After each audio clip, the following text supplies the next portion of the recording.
श्राम एकल अभियान अंचल आलापल्ली रेणुका कंचगटले संभाग महाराष्ट्र संभाग गतिविधी प्रमुख. तर मी आज अंचल आलापल्ली च्या कार्यकर्त्यांसोबत परिचय आणि कार्यकर्त्यांचा जो अनुभव आहे हे विचारण्यासाठी आली. आपण आहात अंचल आलापल्लीचे अभियान प्रमुख महेश भाऊ सुरेश बोरमवार. जय श्रीराम. तर मी काही प्रश्न विचारणार आहे. त्याचबरोबर यांचे जे सहकारी आहेत प्राथमिक शिक्षा प्रमुख संजू भाऊ चौधरी आणि जे मूल्यांकनचं काम करतात ते आहे दिलीप भाऊ तळमे. जय श्रीराम. तर भाऊ मी आज थोडस एकल बद्दल माहिती घेण्याचा प्रयत्न करते. तर एकल अभियान काय आहे? एकल अभियान क्या है? तो जय श्रीराम. जय श्रीराम. आपने पूछा एकल अभियान क्या है? तो एकल अभियान एक सामाजिक संगठन है. ये संगठन की शुरुआत सन 1990 में झारखंड राज्य से इसकी शुरुआत हुई है. एकल अभियान की शुरुआत वनवासी क्षेत्रों में शिक्षा तक पहुंचाना, उस क्षेत्र के बच्चों को शिक्षित करना, ये मुख्य उद्देश्य को लेकर एक छोटे से गांव से झारखंड राज्य में से शुरुआत आज उसका विस्तार पूरे देश में एकल अभियान एक समाज सेवा के संगठन के तौर पर काम करता है. इस संगठन में हम कार्यकर्ता के रूप में अभी हमारे क्षेत्र में कार्यरत है. तो एक प्रश्न करना चाहती हूँ मैं आपको कि एकल अभियान की जरूरत क्यों है? मेरा सवाल ये है. ठीक.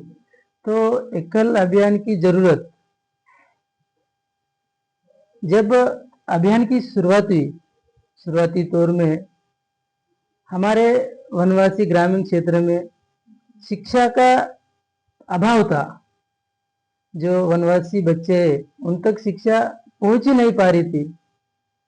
तो संगठन का एक उद्देश्य था, जिस गांव में शिक्षा अभी तक पहुंची नहीं, बच्चा विद्यालय नहीं जा पा रहा, तो उस बच्चे तक हम विद्यालय ले जाएंगे. यही सोच रखकर संगठन ने हर गांव में जो गांव के 4 से 14 साल तक के बच्चे रहते हैं उनको पढ़ाने के लिए, प्राथमिक शिक्षा उन तक पहुंचाने के लिए विद्यालय की शुरुआत हुई. वहां से एकल अभियान सतत कार्यरत है. मेरा और एक सवाल है आपसे कि एकल अभियान का स्वरूप क्या है? हमारे क्षेत्र में तो एकल अभियान पूरे देश में चलता है. हर जिले में जिस क्षेत्र में जरूरत है उस जगह पे एकल अभियान काम करता है. तो हमारे आलापल्ली अंचल में लगभग 270 गांव में एकल अभियान काम करता है. 10 हमारे संच है. 10 संच में कुल मिलाकर 270 विद्यालय. हमारे अंचल टोली 5 कार्यकर्ता है, 10 संच प्रमुख है. हम हमारे अंचल की जो समिति है, अंचल समिति के मार्गदर्शन एवं उनके सहकार्य से हम हमारे क्षेत्र में एकल विद्यालय संगठन के माध्यम से चलाते हैं. तो इसमें जो आप एकल अभियान का जो विषय किया है कि 270 गांव में तुम्हारे विद्यालय चलते हैं, तो इसमें क्या मतलब क्या पढ़ाते हो बच्चों को आप? कि तुम्हारे जो एकल अभियान में जो तुम्हारे बच्चे आते हैं तो उसमें क्या पढ़ाते हैं? कौन सी शिक्षा देते हो आप?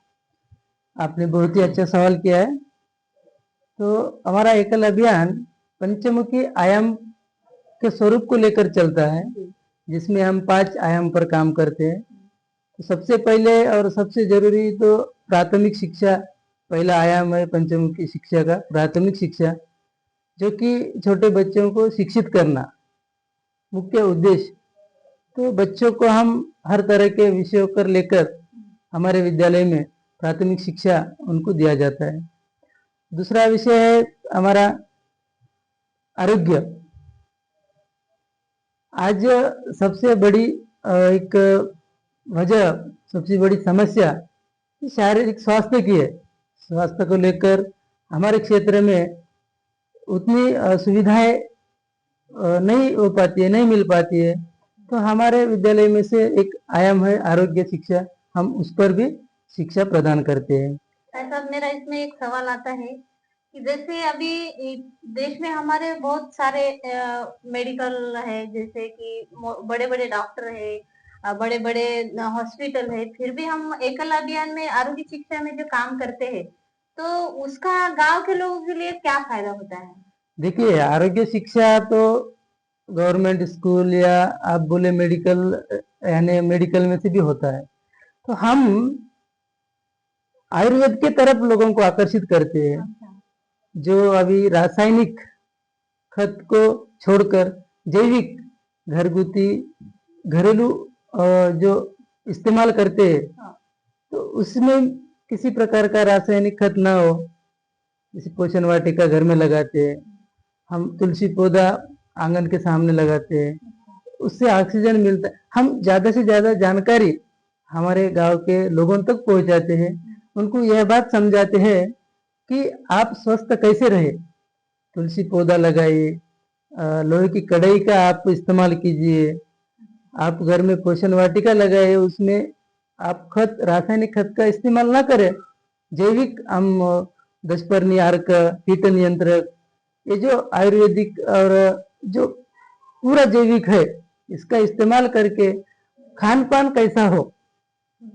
आजकल महिला में स्वास्थ्य की बहुत बड़ी समस्या रहती है, तो उसमें आप अगर ये सब चीजें इस्तेमाल करेंगे, स्वास्थ्य ठीक रहेगा आपका। ज्यादा से ज्यादा हम लोगों तक ये बात पहुंचाते हैं।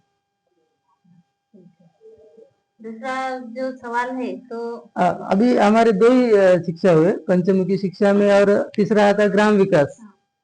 तो ग्राम विकास में हम ज्यादातर ग्रामीण क्षेत्रों में हमारे एक तो खेती करते हैं या खेत मजूरी करते हैं, तो हम उस खेती को जैविक के तरफ लाने की कोशिश करते हैं। आप रासायनिक खतों को छोड़कर जैविक खेती करें, तब आपका स्वास्थ्य भी ठीक रहेगा, आपका कम खर्चे में जो भी मुनाफा उत्पन्न है वो भी ज्यादा मिलेगा। तो ये ग्राम विकास में करते हैं। हमारी चौथी शिक्षा है जागरण शिक्षा। अब जागरण शिक्षा में हम ग्राम समिति के माध्यम से गांव वालों को यह हम बताएंगे, जागरूक करेंगे, जो भी अपने शासन के योजना है उनके बारे में गांव वाले तक हम जानकारी देंगे। जैसे आधार कार्ड हुआ, बैंक अकाउंट हुआ, बीमा हुआ, प्रधानमंत्री सुरक्षा बीमा, या हर बार समय समय पर जो भी योजना आएंगे नए नए, तो उस योजना को हम पहले गांव वाले तक पहुंचाएंगे। जो भी गांव के एकदम आखिरी स्थान पर होगा, ये उस तक उस सुविधा का नाम भी नहीं पहुंचता, तो हमारे संगठन के माध्यम से, हमारे कार्यकर्ता द्वारा हम उस योजना को उस व्यक्ति तक पहुंचाने का काम हम जागरण शिक्षा में करते हैं। और हमारा पांचवा आयाम है संस्कार शिक्षा। तो आज अपने देश में कहीं तो भी संस्कृति धीरे धीरे अलग मोड़ पर चली जा रही है, तो हम अभी से हमारे विद्यालय के बच्चों को संस्कार पढ़ाते हैं। तो हमारे धर्म संस्कृति जो पहले से चली आए, कहीं तो भी बीच में थोड़ा उसमें अलग मोड़ मिला, तो हमारा ये प्रयास रहता है कि उन बच्चों को हम संस्कृत से संस्कारित करें। तो ये एक शिक्षा हम प्रदान करते हैं। इस तरह 5 आयाम पर संगठन एकल विद्यालय काम करते हैं। बहुत अच्छा भाई साहब कि तुम इतने सारे विषय बताए कि जैसे पंचमुखी शिक्षा में क्या क्या काम करते हो आप लोग, इससे गांव में क्या लाभ मिलता है लोगों के लिए, छोटी छोटी जानकारी आपको लोगों तक पहुंचाते हैं, वो बहुत अच्छा काम है आपका। और उसमें जो हम आपने बोला कि बच्चों के लिए जो शिक्षा बोले हैं, इसमें भी बच्चे हमारे बहुत अच्छे शिक्षित होते हैं। तो मेरा और एक सवाल है, आखिरी सवाल है वो कि आप इतने सारे 270 गांव में तुम्हारा प्रवास रहता है, तो 270 गांव में जब भी तुम प्रवास में जाते हो तुम्हारे टोली के साथ, तब कुछ दिक्कत आती है, बोलते हैं कि वो एरिया जो हमारा गढ़चिरौली एरिया है तो थोड़ा सा डिप का एरिया है, जैसे वनवासी भाग है, तो उसमें कुछ दिक्कतें आती है, कुछ समस्या आती है। बहुत अच्छा सवाल किया आपने। अल्लापल्ली क्षेत्र में जब हम प्रवास में रहते हैं, काम करते हैं, तो हमारा क्षेत्र खूब काफी ज्यादा जंगल से व्याप्त वहां तक पहुंचने के लिए ठीक से रास्ता भी नहीं है। और कहीं जगह ऐसा है कि 50-50 किलोमीटर तक कोई नेटवर्क नहीं रहता है। और सुविधा जो अपन वाहतुक सुविधा बहुत ही कम है, तो खूब सारे दिक्कतें तो आती है। हमारे अभी सभी कार्यकर्ता प्रवास में रहते हैं, जहाँ तक विद्यालय तक पहुंचने में दिक्कत आती है। कभी 2-2 4-4 दिन तो बिजली नहीं रहती है, और 10-15 दिन तो नेटवर्क चला जाने से फिर आता ही नहीं। तो ये सब दिक्कतों का सामना करते हुए भी हमारे कार्यकर्ता उस क्षेत्र में प्रवास करते हैं। गांव में जब पहुंचते हैं तो वहां पे भी कुछ छोटे छोटे समस्या आते हैं। गांव वालों को ये सब बातें समझा के बताना कभी कभी कठिनाई होती है।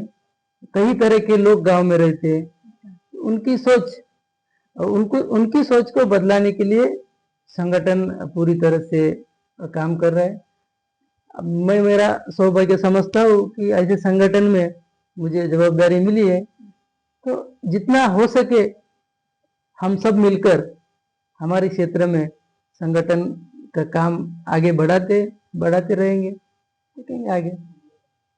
धन्यवाद भाई साहब। आपने जो तुम्हारे अल्लापल्ली अंचल में तुम जो कार्य करते हैं, और सबसे बड़ी बात यह है कि आप देश सेवा, राष्ट्र सेवा के लिए जो कार्य करते हैं, उसके लिए बहुत बहुत धन्यवाद। और जो भी आप आगे कार्य करोगे इसके लिए बहुत सारी शुभकामनाएं। इसके साथ मैं अपना जो विषय है तो विषय यहीं पर खत्म करती हूँ। सभी को जय श्री राम। जय श्री राम। धन्यवाद।